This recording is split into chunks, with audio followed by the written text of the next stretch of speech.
Ақшаны бересіңдер ме, бермейсіңдер ме? Сен Дубайдан келген кезде берем дегенің ғой. Қанша болды келгеніңе? 1 ай болды. Көрдің бе? 1 ай болды. Әлі бір тиын берген жоқсың. Сен ше, товар әкелем, берем дегенің. Бәке, тауар жолы келе жатқан еді, кішкене задержка болып тұрды. Ертең қандай күн білесіңдер ме? Ертең жұма ғой бәке. Жұма?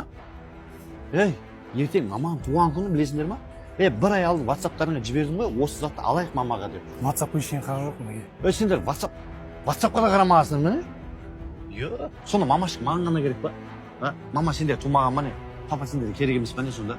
WhatsApp-қа қарамайсың. Мен саған сөйлеп отырмын, телефон шұқылап отырсың. Сен қақырып. Сендерге айтты не, айтпады не бар ғой негізі. Қойшы өздерің шешіп алыңдаршы, мен өзім бір бәле қыламын. Қалай? Азамат? Сен жай жүрсің ба? Қалайсыз? Мама карават алайын деп жатқанмын. Кеше осыны қақсадың ғой, осыны алайық деп. Өзіңіз кеше үлкенмін деп айқайлап кетіп қалдыңыз. Адам сөзін естітпейді. Өзім мамаға апарып беріп, жақсы бала көрінгің келіп жүр ғой, Негізі жақсы екен еді дивандар, былай? Жақсы. Тұр көрші. Мама екеуіңді ғана туған ба не? Мынау не арып жүрсің мына жерде? Менде бір сұрақ. Неге именно кровать? Неге кровать дейсің ба?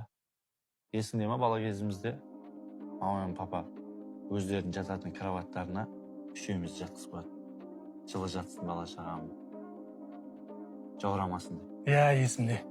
Қорыққанымнан екеулеріңіздің орталарыңызда жататын ем ғой. Мына содан бері мама мен папа әлі күнге дейін жерде жатады. Бір туған күніне жылы кроватта жатсын деп. Естегі ретінде алайын деп отырық та. Негізі өзімде алсам болады мынаны.